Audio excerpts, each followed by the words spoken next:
The recipe for this car is a bit mad. Two-seater German roadster, that's a good start. By Mercedes, even better. Oh, and it's had the AMG treatment. Get in! And then someone decided to plonk a monstrous 5.4 litre V8 in the front.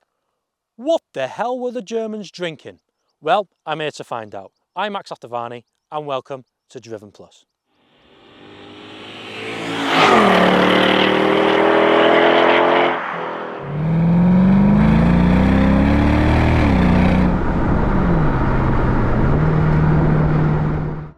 Well, let's address the first thing you all want to hear, and that's that V8.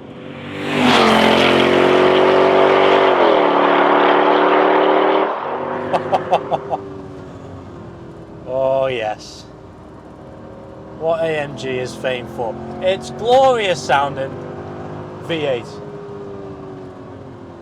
and in particular the M113 engine, the one you'll find in the C55, E55, all those car configurations from Mercedes. It's a 5.4 litre naturally aspirated V8 with 355 horsepower and 510 newton meters of torque. So there is plenty of power. Plenty of it.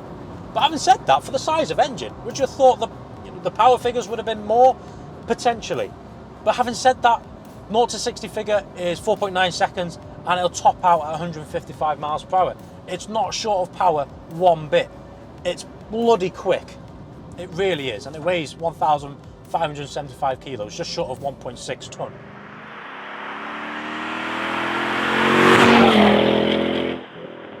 Now you get this 7G automatic transmission, which is all nice, don't get me wrong. But Mercedes, for me, you've missed out on a big trick here. You should have given this car a manual treatment. It's just crying out for one. V8, rear wheel drive, it needs a manual box. Come on. But having said that, the auto box ain't too bad. It likes to be in the low revs, and it's in its sportiest setting now. So you do have to, it kicks down. You would have thought it'd be in that high revs, ready to go, but no, it's not. But it's one of them. It's an old system now. And let's say I put the gearbox in manual mode, which is controlled by this button here. Let's go down the revs, fourth, third, second. That really held back then. Oh, right, so when you get to the red line, the dash will flash red saying change, change, change. If you're going to get one of these, personally, I would drive this in manual mode because you feel more engaged and you can really redline it. And it doesn't change up for you either, so you are in full control of this. It's not a bad box. And the paddles, they do click, so I do like clicky paddles, I do like them. So, Mercedes, thank you. Sometimes you look at a car and you think, yeah, that's a sporty car, that's a fast car. But this is very civilised. And yeah, okay, the quad tailpipes, they give it away. But from the front, you could mistake this for a base model SLK. But if you know your stuff, it's got different bumpers, and there are a few different other touches as well. But it's not striking in your face, is it? That's what I like about this. This is a wolf in sheep's clothing, it really is, because it's seriously, seriously quick.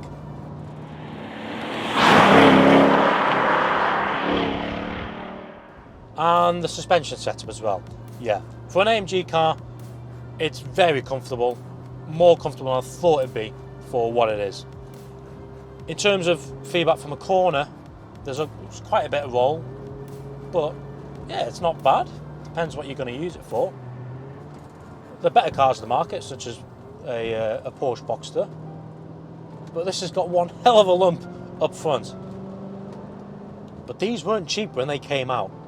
52 grand back in the day. And now you can pick them up for the late teens. So yeah, they come down a bit, but now if you're in the market for one, well, we'll get onto that later. And the look of this thing. I mean, from the front, they've kind of gone for the look of the SLR McLaren, especially with that nose and where the badge is.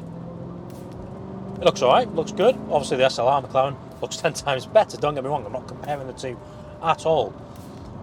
But for me, I think this car has gone through three design curves. When it first came out, really good, probably the fashion at the time, and then it's gone back down through like the late 2010s, where it's like, no, really? Not one of them. It looked old in the day, but now it's coming back up again, and I think we are now appreciating what this car is. And I think we are appreciating that the fact that Mercedes gave this the V8 treatment. But the SLK55 isn't even the SLK's Q car. They did an SLK55 Black Series, which 400 horsepower, had bucket seats, carbon fibre everywhere, but they are so rare. I've never seen one. Just a Black Series, one of these. What? Inside the cabin, I will say, there's a lot of hard plastics going on, but having said that, it's absolutely solid. The build quality is immense. It really is much better than the newer Mercedes, because all the newer Mercedes, they do all this creaking stuff. With anything you touch, it just falls apart. So it's 50-50 for me. The leather's really good. I think the inside of the cabin's going to age really well, like the exterior design of this car. There is a sense of timeless design for this car. Definitely is a modern classic, and they're appreciating in value. They really are, because this is the definition of pocket rocket. Yes, I like that. Do like that. Just the raw power of this thing.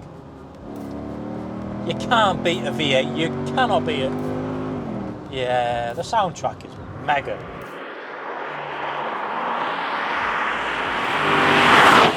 I do think this era of Mercedes-AMG was the best. I'm not being biased because I'm driving this, but I think it's facts. Because it was the time of the W204 C63 with the 6.2 litre V8. And just the build quality of Mercedes of that era is just, it's on point, and you can really tell by even driving this car. It was a time where the V8 was at its peak, and a car like this will never be built again. It never will. It went head to head with the Porsche Boxster and the BMW Z4M, but they didn't offer what this did, and that's raw V8 power. And I will say, this will catch you out. It's an exciting little thing to drive. You have to be prepared. It's got no LSD, so I'm not going to say anything more. The brakes, they're not too bad. This car probably needs them looking at. But in terms of engagement, obviously Porsche Boxster would be up there, and then the Z4M. Would I put this in third? I don't know. I think that V8 is a massive selling point for this car. Yeah, I don't know. I'm a BMW man, but I can really see the appeal in this. This car definitely has to be one of the most appealing packages out there. So we're stopped here now, and with a click of a button, the roof comes down.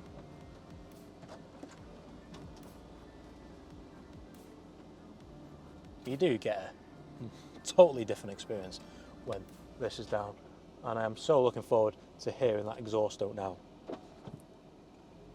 Let's go. Right, you're in manual mode first. Oh yeah, this has got to be driven with the roof down, 100%. Yeah, now this car comes alive. Get a little exhaust burble there as well.